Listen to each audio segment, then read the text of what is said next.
আসসালামু আলাইকুম প্রিয় শিক্ষার্থীবৃন্দ। 12 এর গুণনীয়ক ও গুণিতক কি এক জিনিস? আজকের ভিডিও দেখার পর গুণনীয়ক, গুণিতক এবং এদের পার্থক্য সব একদম ক্লিয়ার হয়ে যাবে ইনশাআল্লাহ। চলো শুরু করি। তো প্রথমেই আমাদের এখানে রয়েছে গুণনীয়ক কাকে বলে এবং এর উদাহরণ কি। যে সংখ্যা দ্বারা কোনো সংখ্যাকে নিঃশেষে ভাগ করা যায় সেই সংখ্যাকে ওই সংখ্যার গুণনীয়ক বলে।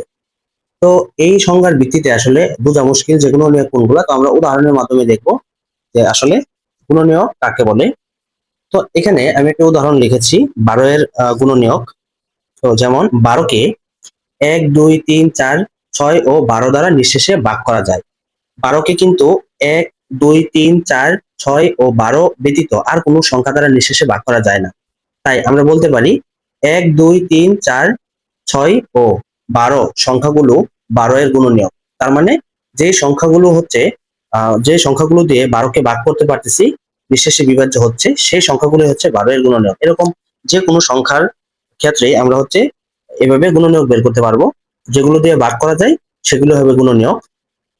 তো তাহলে আমরা বলতে পারি 1 2 3 4 6 ও 12 সংখ্যাগুলো 12 এর গুণনীয়ক। আমি 18 এর গুণনীয়ক বের করব। তো আমি এখানে লিখি 18 এর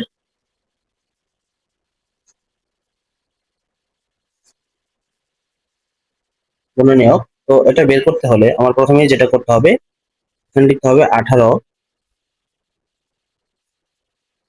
তাহলে আমি এখানে 18 কে 1 দিয়ে ভাগ করতে পারি। তাহলে 18 কে যদি 1 দিয়ে ভাগ করি তাহলে ভাগফল হবে 18। আবার 18 কে যদি 2 দিয়ে ভাগ করি তাহলে ভাগফল হবে 9। 9 দুগুণে 18, অর্থাৎ যে সংখ্যা দিয়ে ভাগ করব এবং ভাগফল যেটা হবে সেটা গুণ আকারে লিখবো পাশাপাশি। তো সেম ভাবে 2 এর পরে 3। 3 দিয়ে 18 কে ভাগ করা যায়, তাহলে 3 দিয়ে ভাগ করলে হয় 6।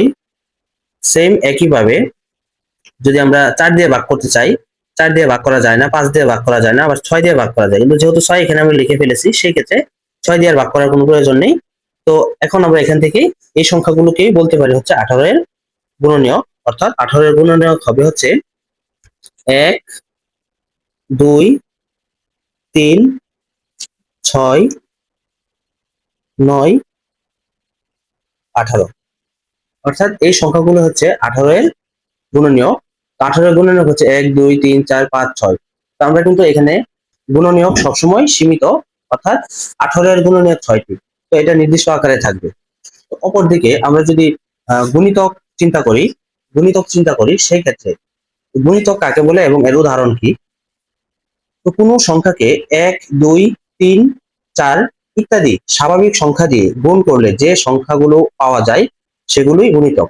আমরা যদি কোনো সংখ্যাকে 1 2 3 4 ইত্যাদি 5 6 7 এরকম স্বাভাবিক সংখ্যা যত আছে এগুলো দিয়ে যদি গুণ করি তাহলে আমরা যেই সংখ্যাগুলো পাবো সেটা হবে সেই সংখ্যার গুণিতক। যেমন আমরা যদি দেখি 12 এর গুণিতক, আমরা 12 কে কি করব, প্রথমে 1 দিয়ে গুণ করব। তাহলে 12 কে 1 দিয়ে গুণ করলে পাই 12।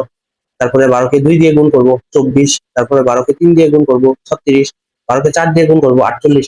এইভাবে যদি আমরা গুণ করতে থাকি তো আমরা কিন্তু এখানে গুণফল পেতে থাকবো। তো এটা কিন্তু চলতেছে, এটা চলমান, এটা চলতে থাকবে এটা।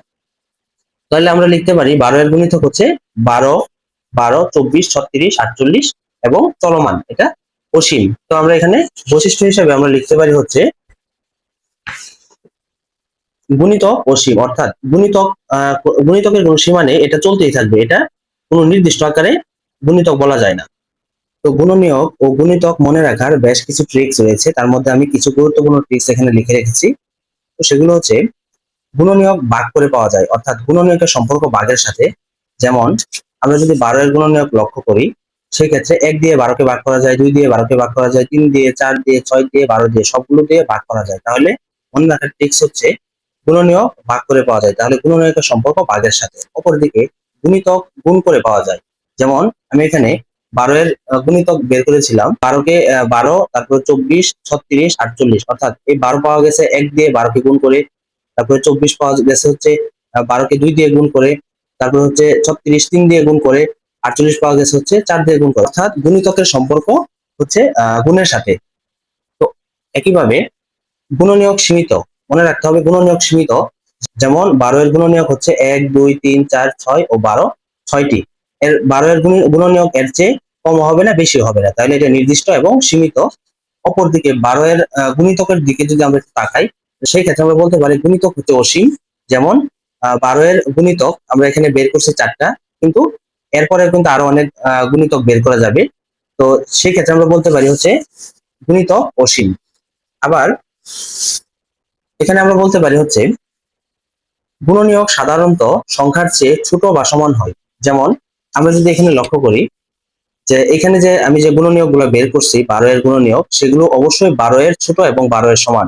তার মানে গুণনীয়ক সবসময় কি হবে, যে সংখ্যার গুণনীয়ক বের করব সেই সংখ্যার সমান হবে অথবা তার চেয়ে ছোট হবে, কখনোই ওই সংখ্যার চেয়ে বড় হবে না। এখানে কিন্তু আমি আরেকটি সংখ্যা অর্থাৎ 18 এর গুণনীয়ক বের করে রেখেছিলাম। এখানে যদি একটু লক্ষ্য করি, এই সংখ্যাগুলো হচ্ছে বা 18 এর সমান, 18 এর সমান এবং 18 এর কম, কোনোটি কিন্তু 18 এর চেয়ে বেশি নয়। তাহলে এই ক্ষেত্রে আমরা বলতে পারি যে গুণনীয়ক সাধারণত সংখ্যার চেয়ে ছোট বা সমান হয়।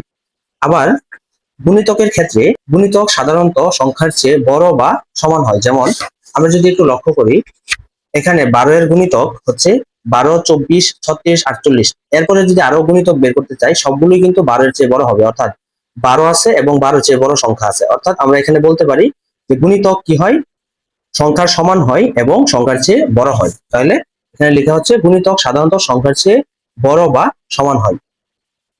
তো এই কয়েকটা বৈশিষ্ট্য বা কয়েকটি পার্থক্য যদি আমরা মনে রাখতে পারি, তাহলে আমরা গুণিতক এবং গুণনীয়ককে আয়ত্ত করতে পারবো এবং আর কখনোই গুণনীয়ক এবং গুণিতক ভুল হবে না। তো আশা করি ভিডিওটি ভালো লেগেছে। তো ভিডিওটি ভালো লাগলে অবশ্যই লাইক দাও, বন্ধুদের সাথে শেয়ার করো এবং স্মার্ট ম্যাথ হাউস চ্যানেলটি সাবস্ক্রাইব করো।